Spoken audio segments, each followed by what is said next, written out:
you know, when I go back to the next CEO's Club meeting, for instance, I can say, you know what, I mean, what Lucy has been saying all this time actually makes sense. You know, there are opportunities there. There's a new city being built called Tattoo City. There's Unity Homes there, you know, that kind of a thing. So that's part of what I'm doing as well, kind of trying to get a better understanding so that I too can advocate when we meet with our colleagues when I get back.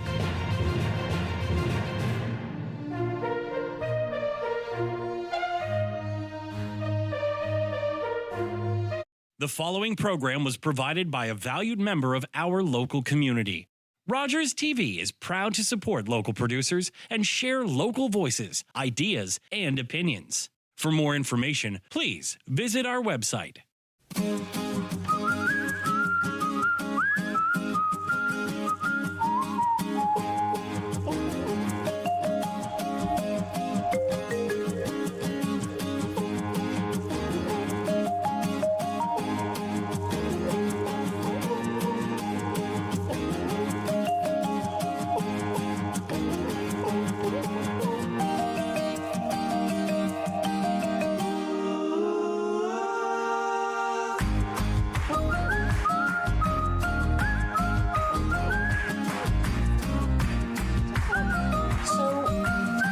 Photography is very expensive. Photography is quite expensive. In fact, yes. So because the tools you use are quite expensive in terms of the quality of photographs. So let's just take me through your process right now, and then you know, from your cameras to you know, how you do some post-production stuff, but really then if somebody wants to get into it, let's talk about that a little bit as well. So, okay. Well, I really do feel I should divide between portraiture and street photography. So street photography is probably the simplest I'll talk about. Sure, yeah. I try and travel light when I'm out on the street, so I have a smallish camera, not a point and shoot, but a DSLR still. I might carry 2 lenses with me, but I try and keep it really simple. I carry extra memory cards and I carry extra batteries, and that's about all. So that's about it. In terms of portraiture, that's where it starts to get more expensive, whether in the studio or not.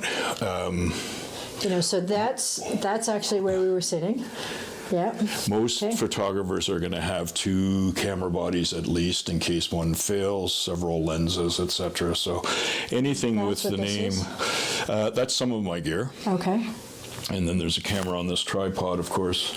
Okay. And it does get expensive, and people balk at the price of portraiture, for instance. Why is that so expensive? Particularly when everybody's a photographer now with iPhone. But with here's 2 lights, studio lights I have 2 other portable ones that I'll use in here or take on site.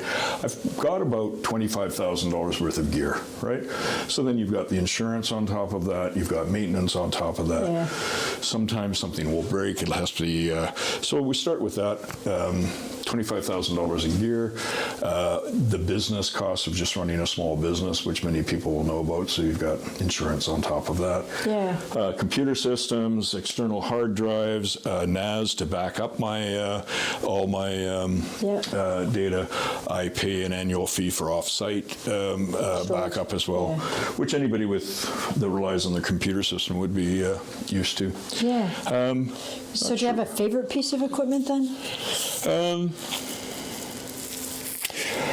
You know, my immediate answer would be a camera that you don't see here. It's a Fuji Pro X Pro 4, but I've kind of grown out of that, and they are tools. So in a way, it's like, do you have a favorite hammer? Well, maybe. This is my oldest one, but I'd rather talk about favorite photos that I've taken or experiences, really. But I like the gear I have. I switched from Canon to Fuji before I decided I was going to become professional at this. In some ways, I wish I kept the Canon, but the Fuji gear is very retro looking. A lot of people will think this is a film camera. It's not as digitally feeling. There's dials on top. It's so I mean, I like how these feel in my hand. All the Fuji, they render color really nicely. In terms of digital, Sony has sort of taken over the professional market. They're obviously really good, but I kind of adhere to the adage I read once. It's like Sonys are designed and built by engineers, and Fujis are designed and built by photographers. It just feels good to me. Okay. At the end of the day, though, like anything, the tools help, but it's what the person gets from the tool. Yeah, for sure. Okay, so that's your cameras. Obviously, you go out, you do your shooting, then you come back, and it's post-production kind of? Is that the idea? So, or is there anything else you'd like to show me with regards to the tools? It's much like, it's like going to the artists. It's like I look at their brushes, I look at their paint. Right. Yeah, I don't know how technical I get about this, but no. I mean, these are like brushes. They have different uses. Some overlap. You grab like a brush, you would grab it for thinking that what you want to achieve is. I shoot when I'm shooting in the studio or on site. If I do a corporate shoot, I tether to a computer. It has an external hard drive. I guess the most important thing I do when I get back is I copy the contents of the hard drive onto another hard drive. The last thing I want to do is lose anything. And then I go through an editing process. So kind of like a digital darkroom, right? It is exactly like a digital darkroom. So people use the term editing today to mean processing. From the film days, editing meant going through and discarding those that you don't want. So that's the big thing, is to first go through and just get rid of what you don't want. So it's either a yes or a maybe, but if it's no, get it out of there. And then it's a process of elimination of seeing what you want to work on. Say I do a shoot on site with someone, I could end up with over 100 frames, and I just want one. So that's often sometimes the hardest part.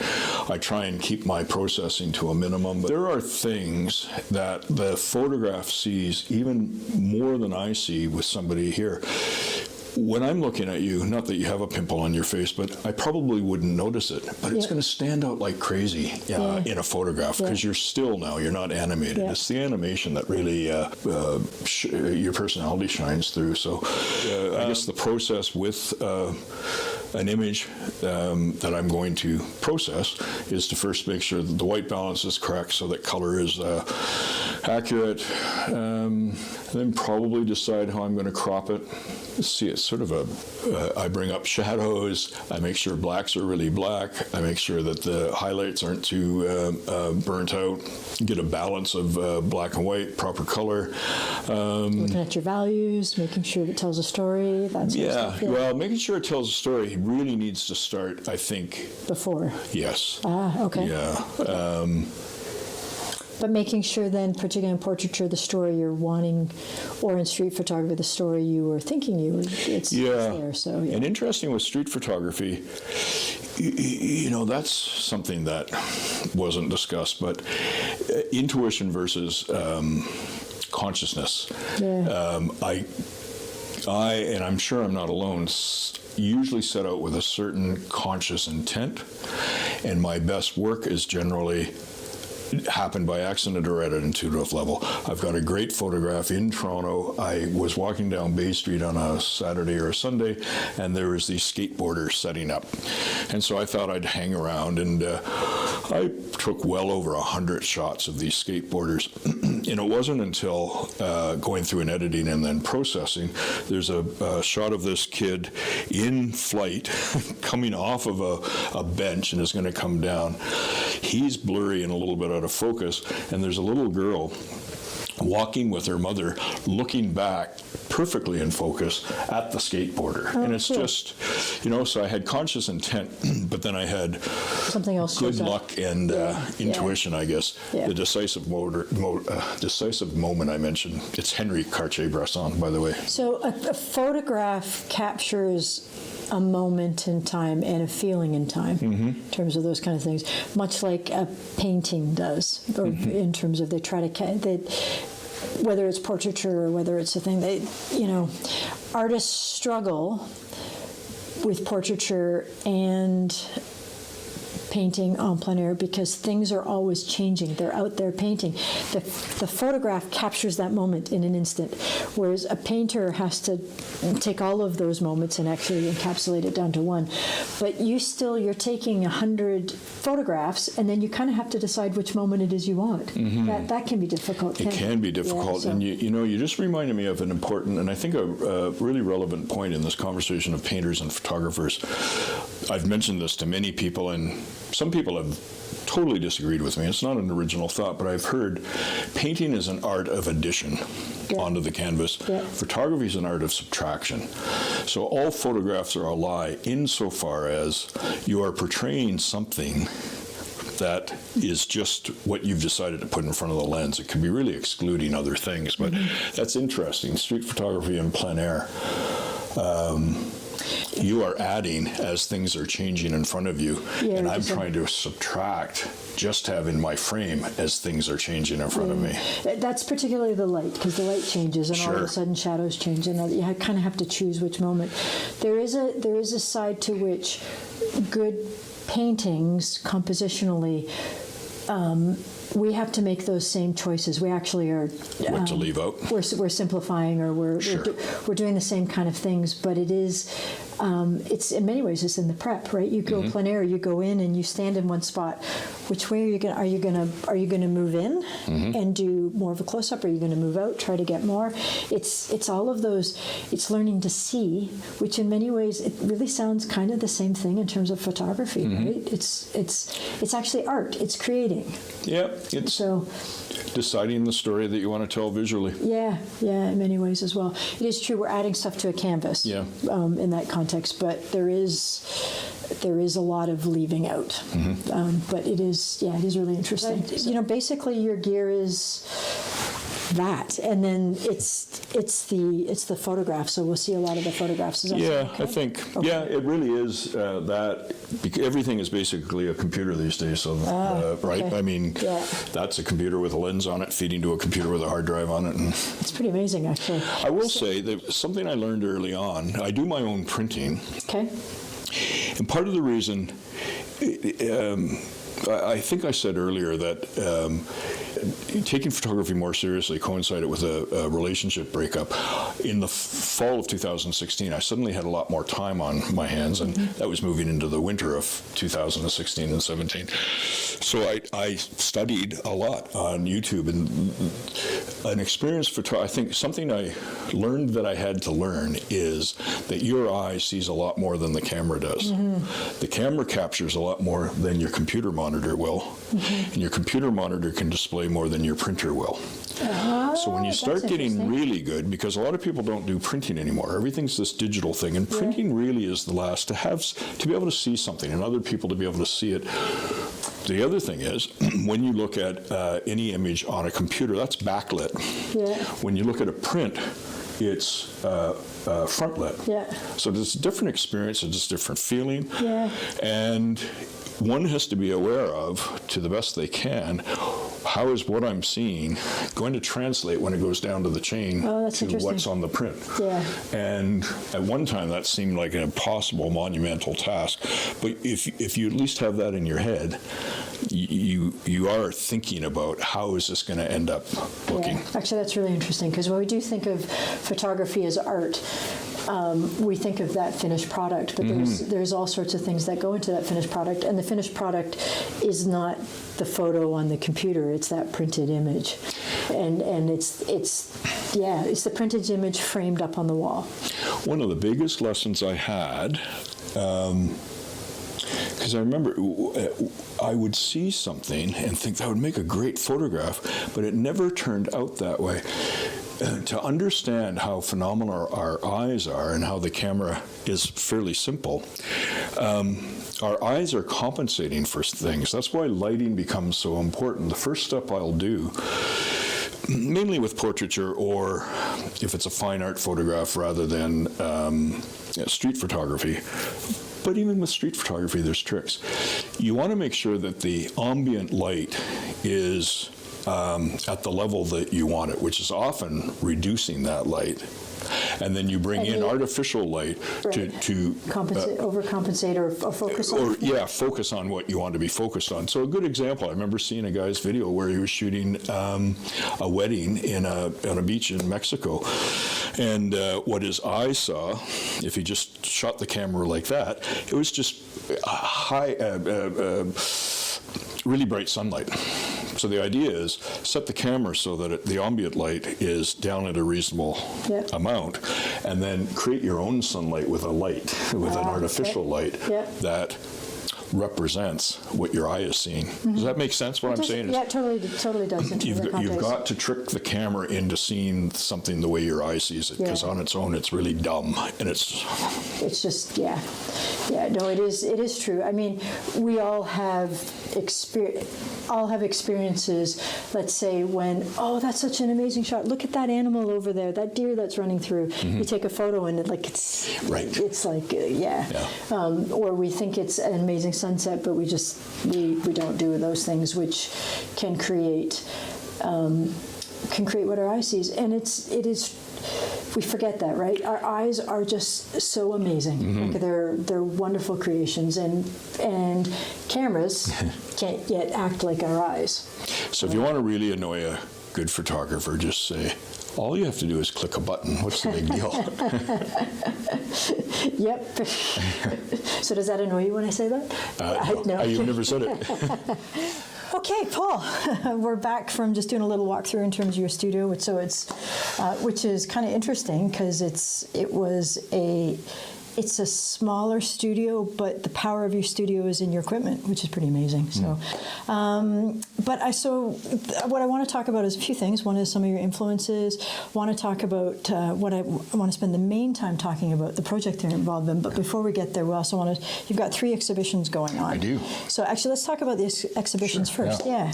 Yeah, that's kind of, for somebody that didn't think of myself as an artist, I have 3 exhibitions right now. Which is kind of amazing. It is. I'm amazed.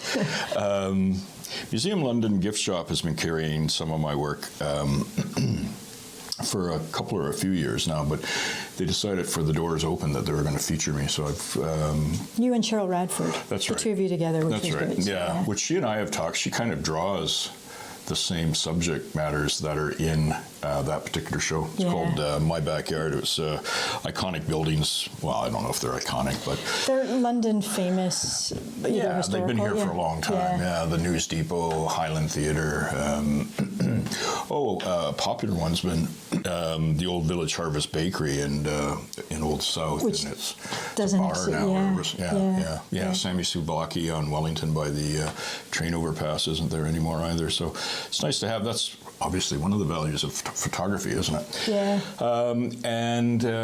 Because of this other project I'm working on, I was asked, it was clearly because of a relationship I've developed.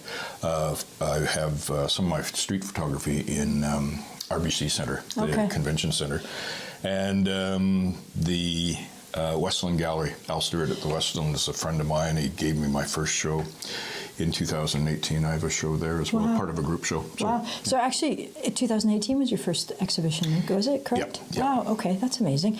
But to go back to the RBC place, that's a connection with the London Arts Council. That's right, yes. Yeah, so what is it? Is it can you explain that connection a little bit? Yeah, I guess it would be the easternmost wall on the main floor.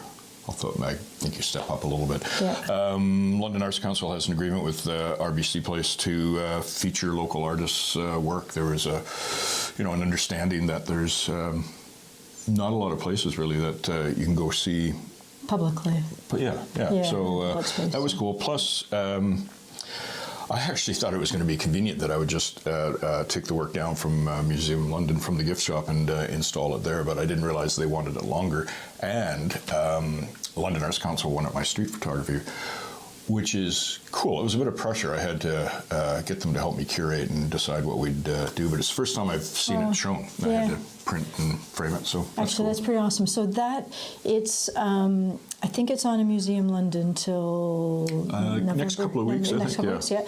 RBC, it's there till mid-December. Mid-December, which is awesome. And then the Westland Gallery, I think, is until Saturday. Until Saturday, which would be November 23rd. I think. Yeah, but it is.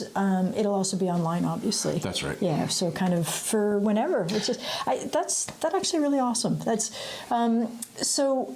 Before we get into your project, because I think that there's some really interesting things about the project that you're doing. I've got a couple of questions for you. Okay. What are some of your major influences and some of the folks who really influenced you? So let's, and a different way of asking that is, if you were going to have a dinner table set up, who would you want at it? Well, I think there's a difference there, because some people may influence me but be too intimidating. No, it would be interesting, I guess. Yeah, but who do you look to for your inspiration right now? And I know that'll change over time, but who's... I'm not sure if I'm directly looking at anybody now, but you can see, I did a presentation a couple of years ago at a camera club, and I presented some of my influences. That was street photography, certainly Henri Cartier-Bresson, some would argue, but it's probably the grandfather of street photography. I'd shown my influences, and then I had a 3-minute slideshow with music of my work, and standing there looking at it, I could see that at a subconscious level, obviously everybody I had shown you could see in my work, but Cartier-Bresson for sure with street photography. But at a certain point, I guess there was a period of time when I first moved into this condo where I'd spend Saturday morning reading the Globe and Mail online, and then I would go to various photography sites and I would download photos that I really liked. And I literally have 12,000 photos on my kitchen computer that just cycle through. Oh my goodness, so yeah. I guess in terms of influence, I wanted to point out that I look at images every day, and they just sort of get driven into my subconscious, right? So there's sort of an intuitive response I have when I'm using my camera, but then when things are finished, I could say, oh yeah, there's elements of Bresson or... So you've heard of Into the Actor's Studio, I'm sure. Yeah, so that's a set of 10 questions that people go through. But the final one, I think, is an interesting one I'm going to throw at you a little bit. His final question was, you've come to the end of your life, you're at the pearly gates, St. Peter's meeting you at the pearly gates, and what do you want him to say to you? Another way of asking this question is, how do you define success then? Like, what is it you want to be? What is it you want him to say? Or maybe those are two questions to you. Yeah, it would be two questions, because I don't know what I want him to say, but I think this success to me today is really, I'm living a creative life. I'm meeting new people who are really enriching my life. My view and my thinking is expanded. I think success is that I've been able to get to this point in my life and actually do work that doesn't seem like work, and it fulfills me, creating something. Yeah. I was photographing somebody yesterday, and it was actually at Western's print studio.